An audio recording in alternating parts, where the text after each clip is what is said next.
오늘은 하나님의 계명에 충성한 역사라는 제목으로 우리 말씀을 드리겠습니다.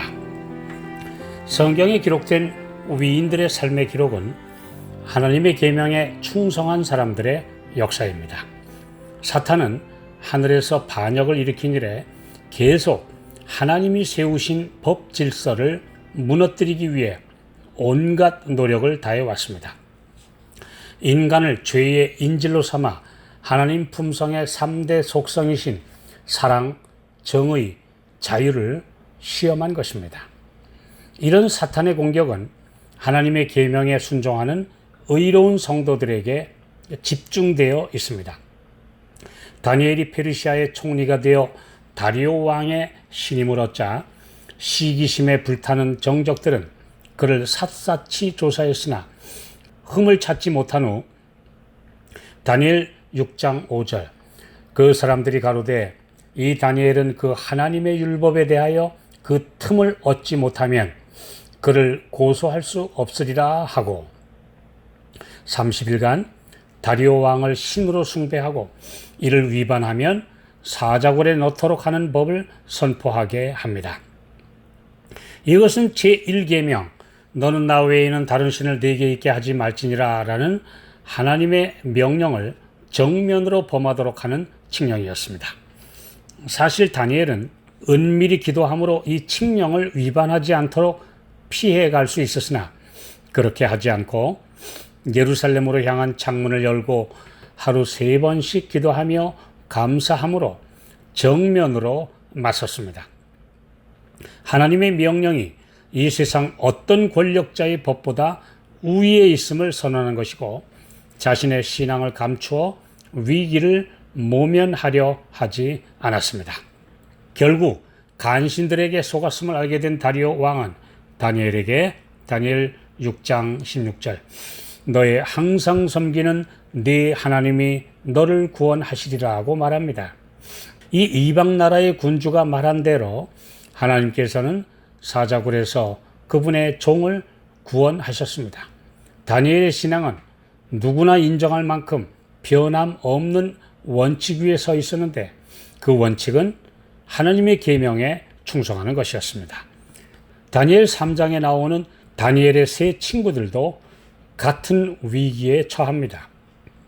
바벨론의 느부갓네살 왕은 대제국을 건설한 후 그의 나라가 영원하길 바랐습니다.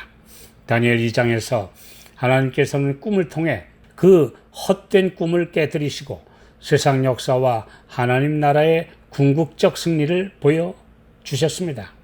그럼에도 왕은 야망을 버리지 않고 금신상을 만들어 화려한 낙성식을 거행합니다. 그 속주의 제후들과 지도층을 모두 소집해 금신상에 절하도록 명합니다. 목숨이 달려있는 절박한 이 순간 히브리의 세 젊은이들만 절하지 않고 꼿꼿이 섰습니다. 그들은 절하는 채 하고 위기를 모면하려 하지 않았습니다. 다니엘 3장 16절 18절은 위대한 신앙 선언입니다. 한 번의 기회를 더 주겠다고 회유하는 왕에게 단호하게 대답합니다. 우리가 이 일에 대하여 왕에게 대답할 필요가 없나이다. 만일 그럴 것이면 왕이여 우리가 섬기는 우리 하나님이 우리를 극렬히 타는 불목 가운데서 능히 건져내시겠고 왕의 손에서도 건져내시리이다. 그리 아니하실지라도 우리가 왕의 신들을 섬기지도 아니하고 금신상에게 절하지도 아니할 줄을 아옵소서. 이것이 제2계명을 범하도록 요구하는 절체절명의 위기의 순간에도 변함없이 하나님의 계명에 충성된 성도의 모습이었습니다. 에스더 왕후 당시 유대민족은 온 민족이 멸망할 위기에 처하게 되는데 그 단초는 대궐문에 앉은 말단 수위에 불과한 모르드게가 총리 하만에게 꿇어 절하지 않은 것에서 시작된 것입니다. 하만은 모르드게가 유대인인 줄 알자 그의 동족 모두를 죽이려는 계획을 세웁니다. 이 구실도 역시 유대인들이 따르는 하나님의 계명이었습니다. 에스더 3장 8절 9절 하만이 아하수에로 왕에게 고하되 한 민족이 왕의 나라 각도 백성 중에 흩어져 거하는데 그 법률이 만민보다 달라서 왕의 법률을 지키지 아니하오니 용납하는 것이 왕에게 무익하니이다. 왕이 옳게 여기시거든 조서를 내려 저희를 진멸하소서.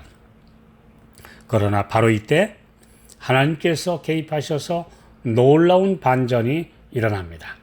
시편 119편 126절 저희가 주의 법을 폐하여 싸우니 지금은 여호와의 일하실 때니이다.